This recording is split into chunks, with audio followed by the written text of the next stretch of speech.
Jacob appela ce lieu du nom de Péniel, car dit-il, j'ai vu Dieu face à face et mon âme a été sauvée.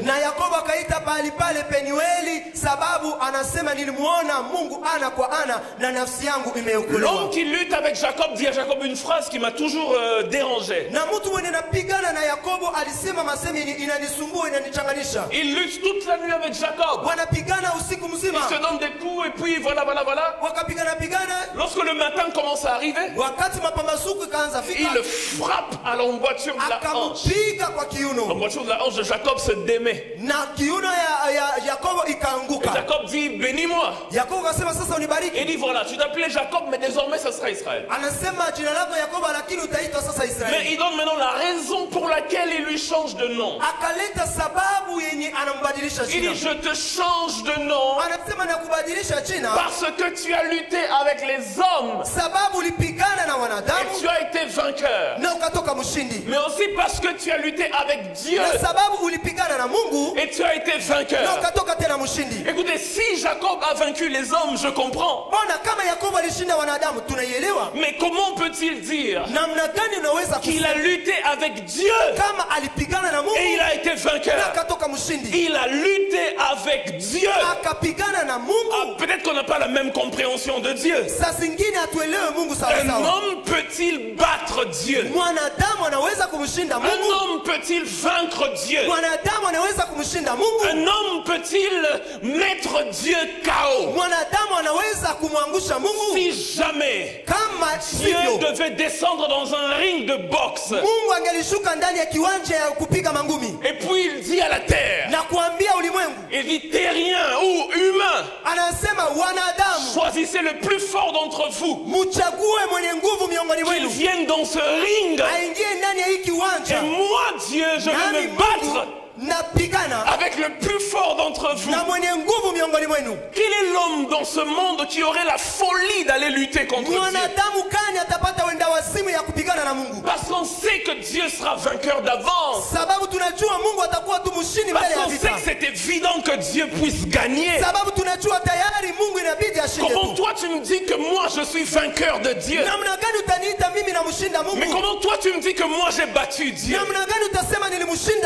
Comment toi tu me dis que moi, simple mortel, j'ai vaincu le Dieu qui est immortel?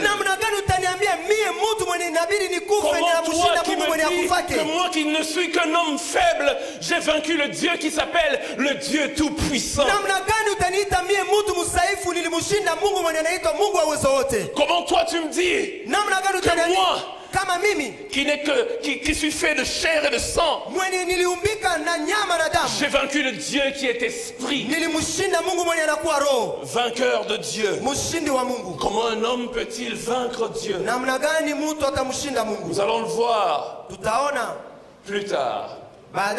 Jacob. Il s'agit de Jacob. Et il est le seul à qui un ange de Dieu a dit, voilà, tu as combattu avec Dieu et tu as vaincu Dieu. Il est le seul dans la Bible. Alors son histoire a commencé à m'intéresser. Jacob veut dire l'usurpateur. Jacob veut dire le voleur. Jacob veut dire le menteur. Jacob veut dire l'escroc. Tout ce que vous voulez. Jacob, c'est tout ce qu'il y a de négatif. Jacob, c'est le vieil homme qui s'exprime à la perfection. Jacob, c'est l'orgueilleux, hautain. Jacob, son nom n'a pas du tout une bonne signification. Mais dans Romains chapitre 9 verset 10 à 13, dans Romains 9 10 à 13, avant même que Jacob ne naisse, la Bible déclare dans Romains 9 verset 10, et de plus il en fut ainsi de Rebecca qui conçut du seul Isaac notre père. Car quoique les enfants ne fussent pas encore nés et qu'ils n'eussent fait ni bien ni mal, afin que le dessein d'élection de Dieu subsistât sans dépendre des œuvres et par la seule volonté de celui qui appelle.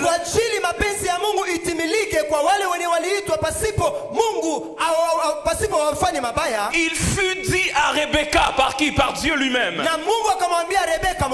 L'aîné sera assujetti au plus jeune, selon qu'il est écrit. J'ai aimé Jacob et j'ai haï Ésaü. Jacob, l'escroc, le voleur, le menteur. Et la prophétie ici, c'est la prophétie de Malachie chapitre 1 verset 2. C'est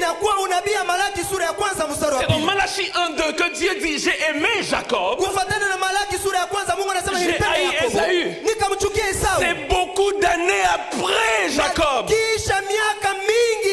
Écoutez, Jacob, son histoire c'est dans Genèse. Malachie est venu après Jacob. Jacob, Dieu l'a déjà transformé parce que Dieu a dit: désormais tu t'appelleras Israël. Mais Malachie, lorsqu'il prophétise, il dit: j'ai aimé non pas Israël, j'ai aimé Jacob. C'est Dieu qui parle. J'ai aimé Jacob. Comment, père, peux-tu aimer Jacob? J'ai aimé Jacob. J'ai aimé le voleur. J'ai aimé l'usurpateur. J'ai aimé l'escroc. Comment, père? L'histoire de Dieu commence bien avant notre conversion. L'histoire de Dieu avec nous. L'amour que Dieu a pour nous commence bien avant notre conversion. Frères et sœurs, nous tendons à devenir des meilleures personnes. Nous tendons à devenir semblables à Jésus. Mais même avant que nous nous soyons inscrits dans la course pour devenir semblables à Jésus, lorsque nous étions encore païens, Dieu dit: j'ai aimé Jacob. Il t'a aimé tel que tu es. Et il n'y a personne qui peut te dire le contraire. L'amour de Dieu ne dépend pas de qui tu es. Il dépend de qui il veut faire de toi. Il t'a aimé exactement comme tu es. Écoute, d'ailleurs maintenant tu es chrétien, tu as un peu changé. Tu vois quand tu étais païen là, et que tu faisais les pires choses de ce monde, il a aimé Jacob comme ça. Il dit: j'ai aimé Jacob. C'est pourquoi l'apôtre Paul pouvait dire dans Romains chapitre 8 verset 35 à 39, au verset 34 d'abord, il commence par dire: qui accusera les élus de Dieu? Il répond lui-même, il dit: c'est Dieu qui justifie. Et puis il dit: qui les condamnera? Jésus-Christ est mort, bien plus il est ressuscité. Il est à la droite du Père et il intercède pour nous. Mais il va plus loin encore, il dit: et qui nous séparera de l'amour de Dieu? Il dit: qu'est-ce qui peut nous séparer de l'amour de Dieu? Et quelque part il dit: ni la vie, ni la mort, ni les anges, ni les dominations, ni le présent, ni l'avenir, ni ce qui est en haut, ni ce qui est en bas. Rien ne peut nous séparer de l'amour de Dieu. Il dit: j'en suis convaincu. Parce que Dieu, avant même de lutter avec Jacob, avait déjà aimé Jacob. Et dans Romains chapitre 5 verset 6 à 8, l'apôtre Paul dit: à peine pourrait-on mourir pour quelqu'un qui est bien. Peut-être quelqu'un dans ce monde aurait-il le courage de mourir pour quelqu'un de bien. Il dit: mais voici en quoi Jésus nous prouve son amour. Alors que nous étions des Jacob, alors que nous étions pécheurs, Christ est mort pour nous. Kristo akatufia. Ah, y a-t-il quelqu'un qui peut me donner un bon amen ce soir? J'ai aimé Jacob. Je connaissais ses imperfections. Je connaissais ses manquements. Je savais qu'il aurait fait des choses bizarres. Mais je l'ai aimé comme ça. Mais ça ne s'arrête pas là. Dans Genèse chapitre 25, verset 23. C'est là que Dieu dit à Rebecca. Avant même que Jacob ne naisse. Il dit Jacob sera plus grand que son frère.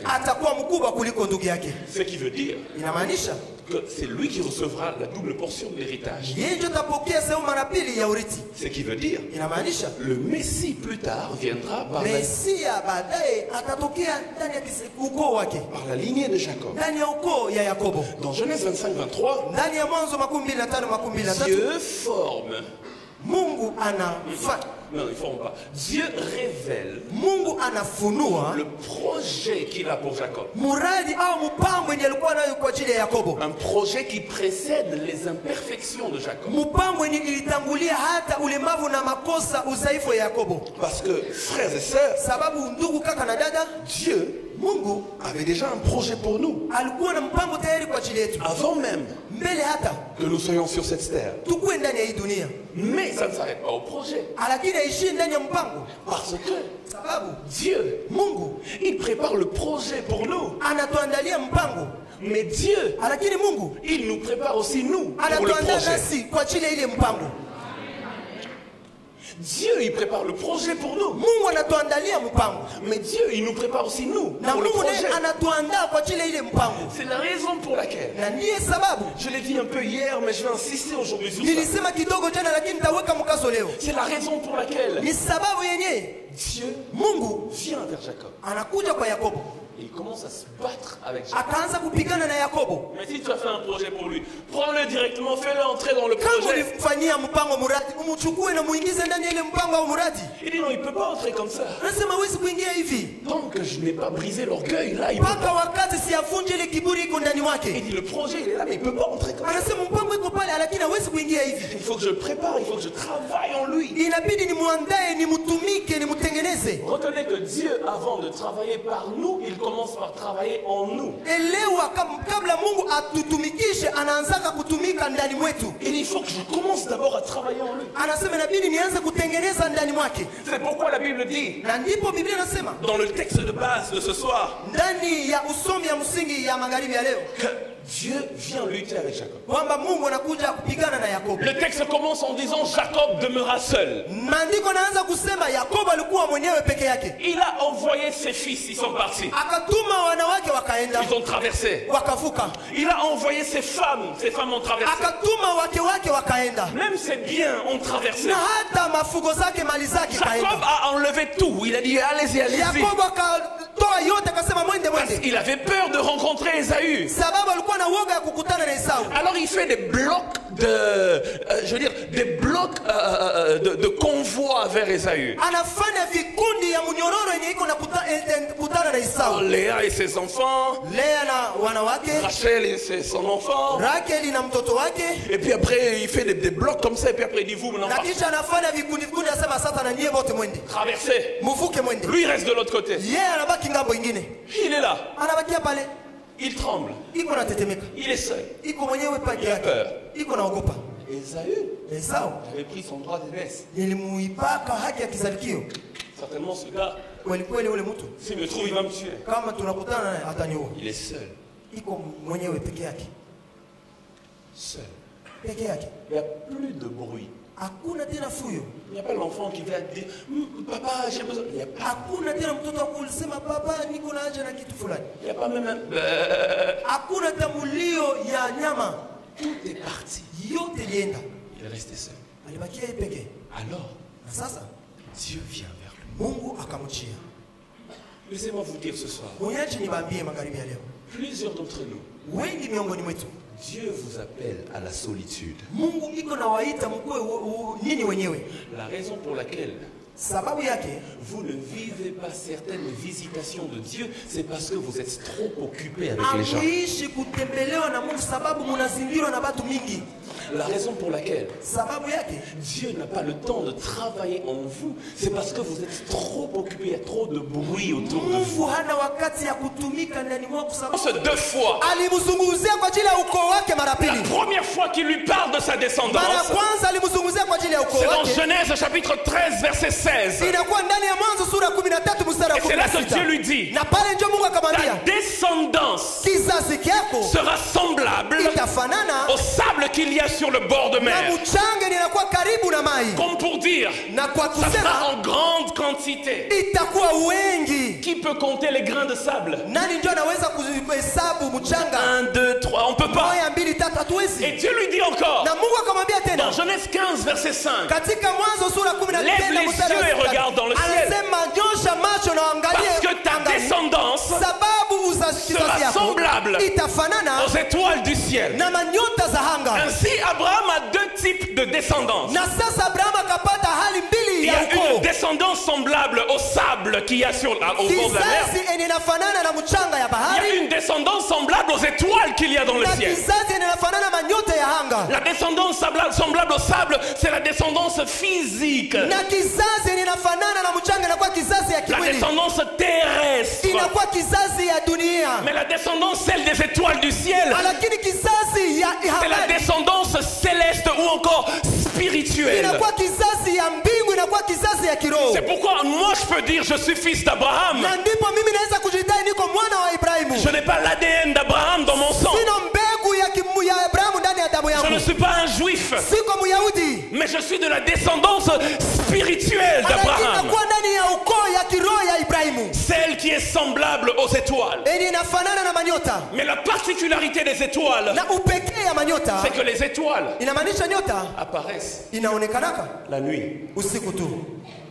Ainsi, ici nous sommes comme des étoiles. C'est que Dieu veut dire, c'est la nuit.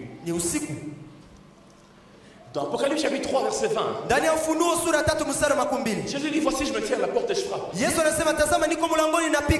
Celui qui entend ma voix et qui m'ouvre, j'entrerai chez lui. Je quoi? Je ne déjeunerai pas. Je ne dînerai pas. Je quoi? Chez les Juifs, le souper était le repas qui se prenait le soir. Lorsque la nuit commence à tomber, je souperai. Il parle à une église. La dernière d'ailleurs, l'église de Laodicée. Il dit je souperai. Comme pour dire c'est la nuit. Parce que bientôt Jésus revient. Or Jésus est appelé le soleil de justice. Bientôt le soleil va se lever, Jésus va revenir. Mais avant qu'il ne revienne, toute la période avant sa venue, c'est la nuit.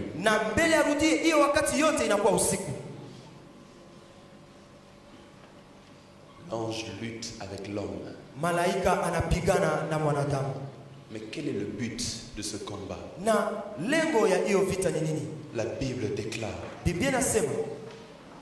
voyons qu'il ne pouvait pas vaincre Jacob. Il frappa à l'emboîture de la hanche. Et puis quand la voiture de la hanche se démet, si Jacob n'avait pas de bâton, à partir de ce jour-là, il avait maintenant un bâton. Je suis sûr, la Bible ne le dit pas, je suis sûr qu'il a crié ah là là là.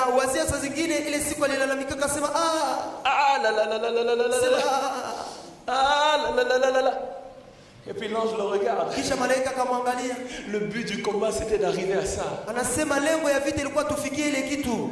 frapper la partie sensible. Le but du combat, c'était d'arriver au brisement de Jacob.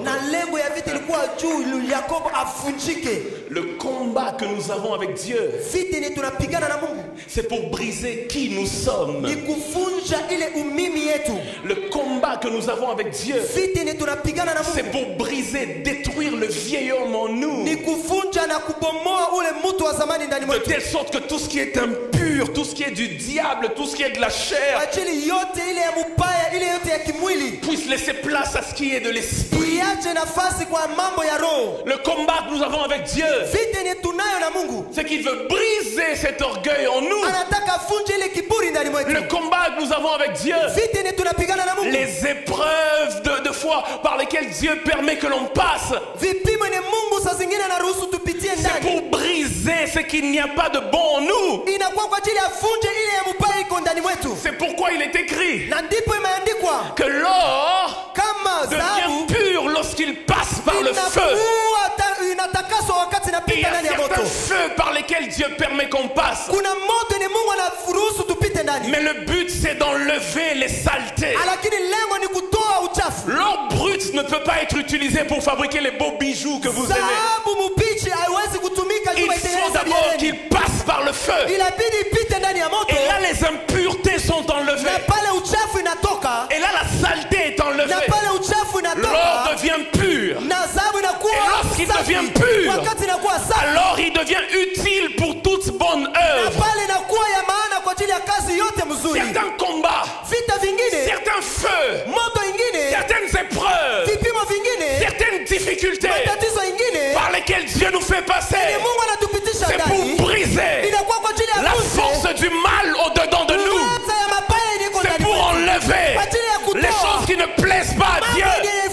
C'est pour que Jacob meure et que Israël puisse vivre. C'est pour enlever ce qu'il n'y a pas de bon, afin de mettre en nous l'image de Dieu.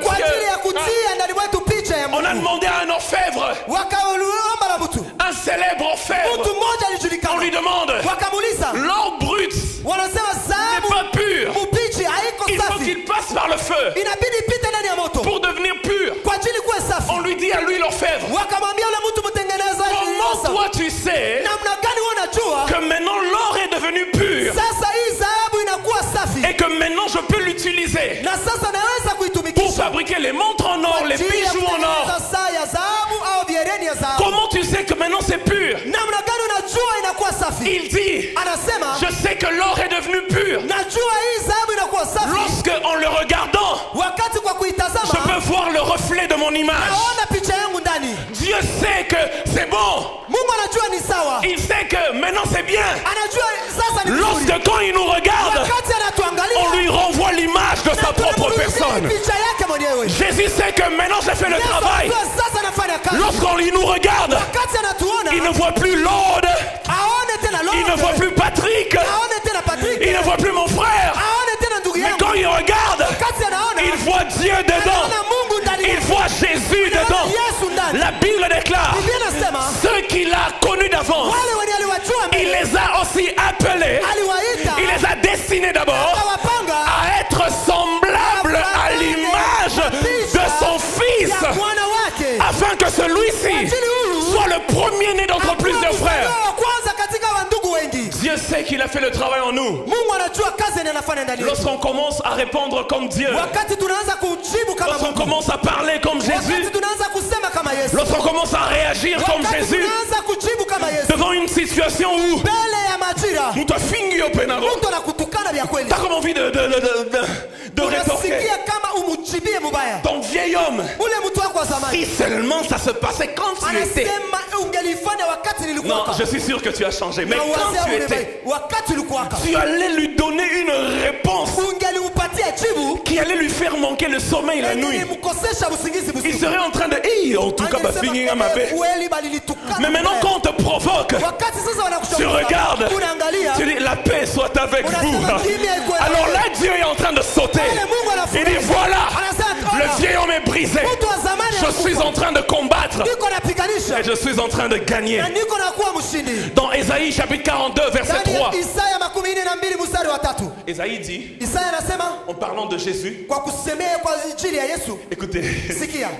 vous savez, Esaïe est intéressant. Isaya anakuwa mwenye kuvutia kabisa. Esaïe dit, Isaya anasema dans Esaïe 42:3, il dit, il ne brisera pas le roseau cassé. anasema hatavunja matete nilisha kuvunjika.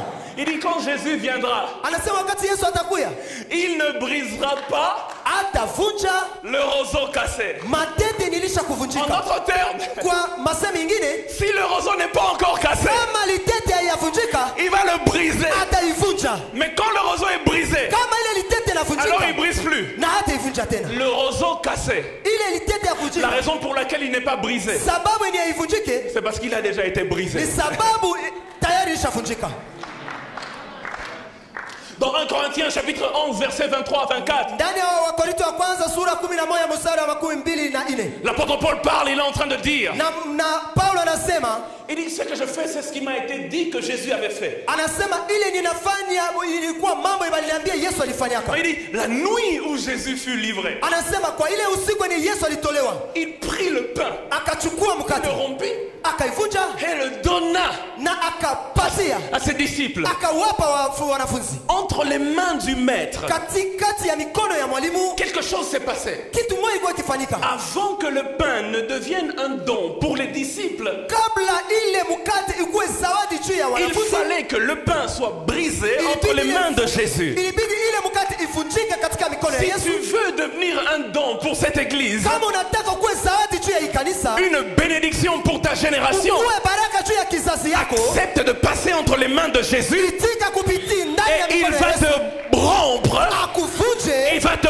briser. akuvunje. Ensuite, Na te sasa il t'expose. anakutia hadharani. Est-ce que je parle à quelqu'un? Namzungumzia mtu, Il le rompit et le donna. akaivunja na akawapa. Le but, c'est le brisement. Lengo inakuwa kuvunjwa. Et ce brisement se fait pourquoi? Na hiyo kuvunjwa inafanyika kwa nini? Je l'ai dit déjà, Nilisema mbele, afin de tuer le vieil homme. kwa ajili ya kuua ule mtu wa zamani. Pourquoi? Juu ya nini?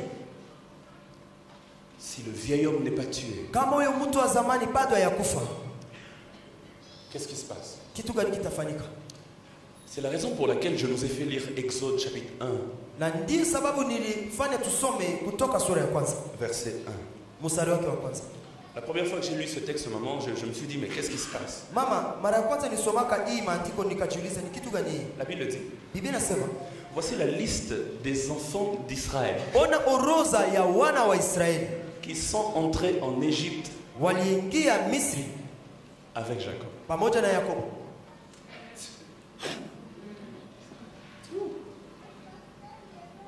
Qu'est-ce qui se passe? Kitu gani? Écoutez, Msikie sasa. Israël et Jacob, c'est la même personne. Israeli na Yakobo ni mtu mmoja tu. C'est le nom qui avait changé. Ni jina tu yenyewe balibadilisha. On est d'accord, n'est-ce pas? Tunaitikiana? On l'a vu. Tuliona. Jésus, ou le Saint-Esprit qui a inspiré les Écritures, aurait pu nous faciliter la tâche. Roho Mtakatifu mwenye alivuvia maandiko angeliturahisisha mambo. En nous disant, voici la liste des enfants d'Israël qui sont allés en Égypte avec Israël, Kwa leur père. kutuambia tazama orodha ya wana wa Israeli walienda Misri pamoja na baba yao. Ou encore, voici la liste des enfants de Jacob qui sont allés en Égypte avec Jacob, leur père. Au kusema tazama orodha ya wana wa Yakobo waliingia Misri pamoja na baba yao Yakobo. Mais la Bible dit, voici la liste des enfants d'Israël, merci, qui sont allés en Égypte avec Jacob. Na sasa Biblia inasema tazama orodha ya wana wa Israeli walienda Misri pamoja na Yakobo. L'Égypte, c'est l'esclavage. Misri inakuwa utumwa. L'Égypte, c'est la dépendance au monde, la dépendance à la Misri chair. inakuwa kutegemea mwili, kutegemea dunia. Et la Bible dit, Na Biblia inasema ce sont les enfants d'Israël, c'est vrai. ni wana wa Israeli, ni kweli. Mais dans l'interprétation prophétique, Katika tafsiri ya unabii, vous devez savoir qu'Israël n'emmène jamais en Égypte. ujue kwamba Israeli bado abambebake Misri. C'est Jacob qui emmène en Égypte. Yakobo njo wanambebaka Misri. C'est le vieil homme qui emmène à une vie de dépendance au monde d'esclavage Ni au péché. mtu wa zamani njo anapelekaka mtu ndani ya maisha ya kutegemea zambi, kuangalilia mabaya. Je vais finir ce message en parlant de, avant qu'on puisse prier, parce que j'ai à cœur qu'on prie, Namalizisha hii mahubiri sababu kisha hapa tutaomba quelques signes du brisement. alama fulani fulani ya mtu mwenye anavunjika. Lorsque Jacob a été brisé, Wakati Yakobo alivunjika, il a fait deux choses.